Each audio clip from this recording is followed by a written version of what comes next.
The top U.S. and Iranian diplomats have been holding almost weekly meetings to try to finish the accord by their deadline at the end of March. But behind the scenes of collegiality, an active cyber war is raging, according to a website called The Intercept, which draws on secret U.S. government documents made public by Edward Snowden.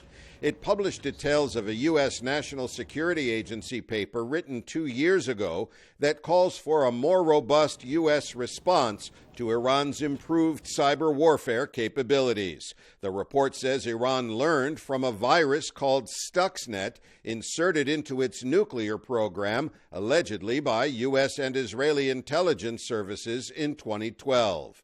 That incident may have shown Iranian leaders the value of cyber warfare capabilities as compared to expensive, controversial, and highly deadly nuclear weapons, says cyber warfare expert David Stupples of City University, London.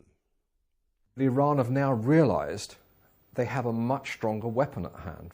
If they pour resources into that, they can continually attack and continually getting payoffs from their activities quite cheaply. A basic form of cyber attack looks like this video produced by Professor Stupples' team from an actual incident. This is the website servicing each of the requests as they come in, and you can see the answers going back. Where it goes to start being bright, it means the website is becoming quite heavily loaded. So all the requests are coming in, but nothing is going back. Essentially, the website is completely closed down.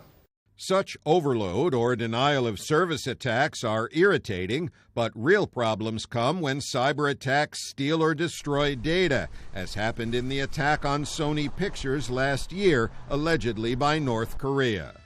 Such attacks could also put people at risk by overheating power plants or taking services like highway signals or air traffic control offline. A year ago, the new head of the U.S. National Security Agency, Admiral Mike Rogers, told Congress cyber warfare is here to stay. Clearly, cyber will be an element of almost any crisis we're going to see in the future. It has been in the past. I believe we see it today in the Ukraine. We've seen it in Syria, Georgia. It increasingly is becoming a norm.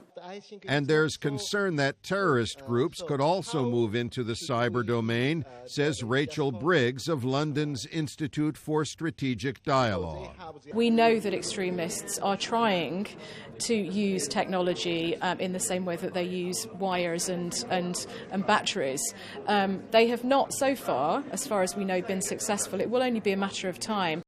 Cyber attacks are inexpensive, secret, deniable, and while frequent, are largely unknown to the public, potentially making them more attractive to terrorists and governments than conventional or nuclear weapons. Al Pessin, VOA News, London.